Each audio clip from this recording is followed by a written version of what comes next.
So The Taxi Driver is the biggest blockbuster movie in 2017 thus far, and I don't think any movie is going to catch up in the last few months of this year. This movie quickly sold 10 million tickets since its release in August. The movie really resonated with a lot of Korean moviegoers. So the big question is, will this movie resonate with you? Well, let's find out. So this movie takes place in 1980 and it follows a taxi driver that lives in Seoul. So one day as he's doing his rounds in Seoul, he's singing to a song called Short Hair by Cho Young-pil, which was also released in 1980 and became a huge hit. So while he's singing in the first couple of minutes in the movie, we get to learn more about this guy's character. He's a single parent of an 11-year-old daughter. He's struggling to make ends meet, but he really cares for his daughter and he wants to be rich one day so he can provide for his daughter. So he's looking for ways to make money. Meanwhile, there's a German reporter who's based in Tokyo that's looking for the new scoop. He's looking for something that's fresh and he can break a major story in. While he's talking to colleagues one night, he finds out that one reporter just came back from Korea, namely Gwangju. In the southern city of Gwangju, there is an uprising happening. There's a lot of rioters in that city are protesting to have Korea become a democracy and to end military dictatorship under Chun Do-wan. So this German reporter flies into Seoul the next day and he's looking to get into Gwangju, which is a couple hours away from Seoul. And his taxi driver, he's looking for a quick buck and he learns about this German reporter that wants to go to Gwangju and he'll pay a lot of money. So he creates this plan to get the German reporter and say that he's basically his chauffeur to go to Gwangju. And little does the taxi driver know, Gwangju is really dangerous. Korea has pretty much put Gwangju on a state of emergency. They locked down the city and they cut off all contact with the outside world.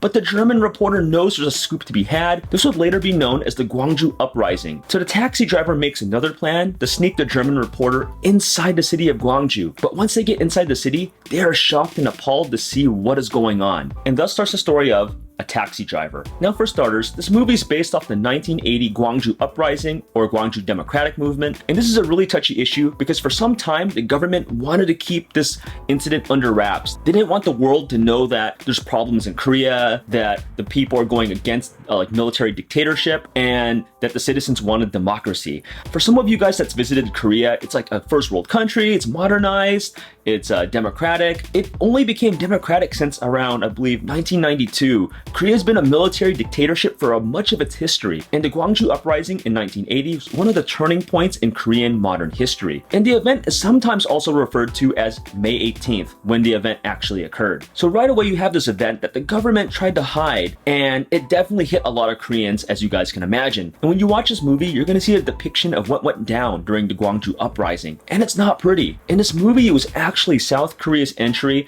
for foreign films at the 90th Academy Awards. That's how highly praised this movie is. Also, this movie is based on the true Gwangju Uprising story, and it's actually based off two real people that participated in the Gwangju Uprising. The first one is the taxi driver, Kim Sa-bok, and the German reporter's real name is Jürgen Hitzpeter. As for the actors, you got two big ones. First is Song Kang-ho, and I don't think he needs any introduction, but I got your back anyway. He's been in movies such as Age of Shadows, Snowpiercer, and The Attorney. Starring alongside with him is Thomas Kretschmann, and he's a German actor that's been in many blockbuster movies, and two of the big popular movies he's been in is Avengers Age of Ultron and Captain America The Winter Soldier. And there's a side actor that plays a big part in the movie, and he's Roo Jung-yeol, and if you guys are big into Korean dramas, he was one of the lead stars in Reply 1988. Other popular actors that was in this movie include Yoo Hae-jin, who's a really funny guy, and he's been in many movies such as the 2016 movie Lucky, as well as Tae-gu, who reunites with lead actor Song Kang-ho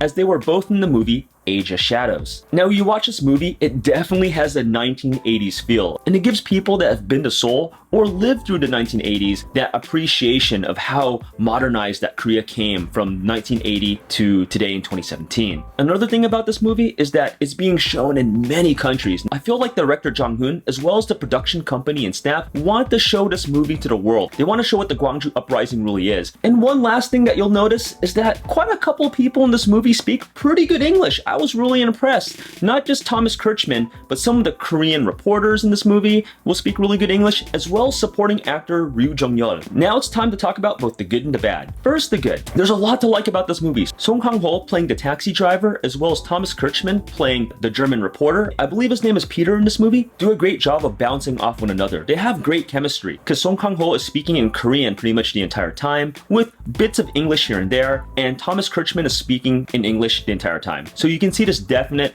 language barrier, as well as culture barrier that exists between the two. Another thing I liked about this movie is that you see the growth of these characters. At first, both of them really don't care about the Gwangju Uprising. Song Kang-ho is there just to make a quick buck and to provide for his daughter and to hopefully become rich one day. And Thomas Kretschmann is just there not to be a hero to Gwangju, but to have a breaking story of his own and further his own journalistic career. Both of them weren't there to become heroes, save Gwangju, save Korea, or promote democracy. You see during the movie, and especially when they go into Gwangju, that their views change and the plight of the Gwangju citizens pretty much touches them. Another thing I like about this movie is that it has its funny, touching moments in a period of despair and violence. I really liked the ending sequence in this movie. It was pretty epic, I liked it, and it was really great. Now the bad of this movie. I really don't have much to say about the bad. One of the only things, and this is really nitpicky, is when the soldiers are trying to like stop some of the taxi drivers, instead of like aiming at like the body of the car or like the driver, I would think you would just shoot the tires, right? You know?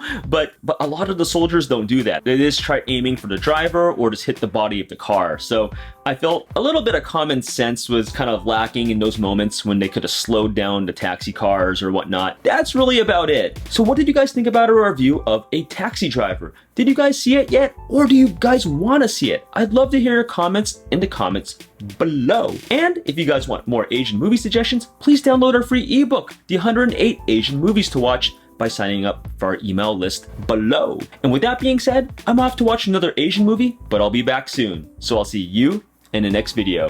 Take it easy, guys.